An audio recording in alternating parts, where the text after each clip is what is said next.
Meus queridos irmãos e irmãs, abram seus corações hoje. Imaginem um mundo dominado por um único e aterrorizante poder, o Império Assírio. Seu rei, Senaqueribe, era a personificação da força bruta, seus exércitos invictos, sua reputação uma arma de medo. Cidade após cidade caía. A esperança era esmagada. E agora, apenas Jerusalém restava. 46 cidades já haviam sido destruídas. Os campos queimados, o povo disperso. Senaqueribe via Jerusalém como uma cidade fraca, seu rei impotente, seu Deus irrelevante.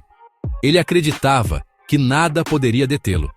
O povo de Jerusalém via a poeira do exército que se aproximava, ouvia os tambores de guerra e sentia o peso de uma condenação certa.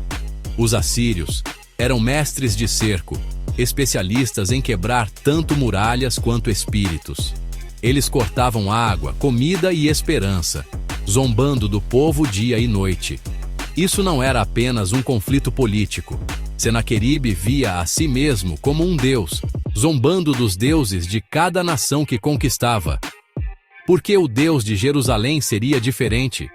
Ele estava prestes a descobrir. Senaqueribe não estava apenas desafiando uma cidade.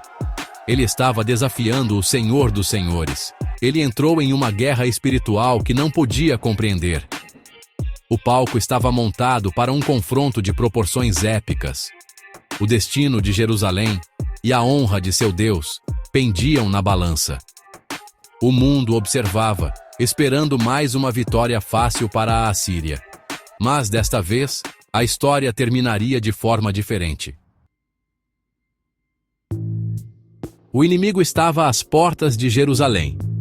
Senaqueribe enviou seu principal propagandista, o Rabsaqué, que falava em hebraico para que todos pudessem ouvir. Ele ignorou o rei, falando diretamente ao povo, semeando medo e dúvida. Não deixem Ezequias enganá-los. Seus aliados são inúteis, seu rei é um tolo, e o seu Deus é impotente. Ele listou os deuses das nações conquistadas, zombando de sua falha em salvar. Algum Deus livrou sua terra da Assíria? Ele provocou. Então, o insulto final. O próprio Senhor me enviou para destruí-los. Ele distorceu a fé deles, alegando que Deus estava do lado da Assíria. O povo enfrentava um momento de pressão máxima. Sua fé se despedaçaria ou seria forjada inquebrável. As palavras do Rabsaqué tinham a intenção de quebrar o espírito deles. Mas, às vezes, as ameaças mais sombrias revelam a fé mais brilhante. A cidade estava silenciosa, mas a batalha por seus corações havia começado. A voz do inimigo ecoava, mas a esperança ainda não estava perdida. O rei Ezequias ouviu a blasfêmia e rasgou suas vestes, um sinal de profunda dor e desespero. Ele poderia ter negociado, se rendido ou desesperado. Em vez disso, ele se lembrou de quem era, um servo do Deus Altíssimo. Ele vestiu-se de saco e foi direto ao templo. Ele não chamou seus generais nem conselheiros. Ele foi a Deus. Em sua quebrantamento, ele transferiu o fardo de seus próprios ombros para os de Deus. A humildade de Ezequias tornou-se a chave para a libertação. Quando você enfrenta o impossível, corra primeiro para a oração. O ato de Ezequias traçou o curso para um milagre. Ele sabia que a batalha não era só dele. Na rendição, ele encontrou esperança. Ezequias agiu. Ele enviou seus oficiais, todos em vestes de saco, ao profeta Isaías. Ele admitiu total desamparo. Este é um dia de angústia, repreensão e desgraça. Não temos mais forças. Ele personalizou para Deus. Eles estão zombando de ti, o Deus vivo. Ele pediu a intercessão de Isaías, mobilizando a oração como sua maior arma.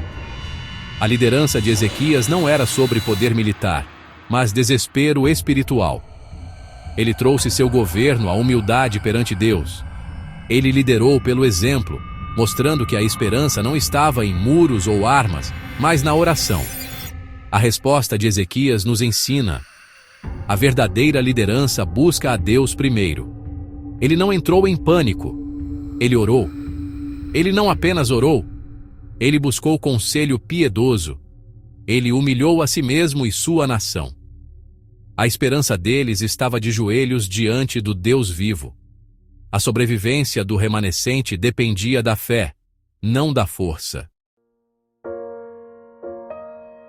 Ezequias recebeu outra carta ameaçadora de Senaqueribe.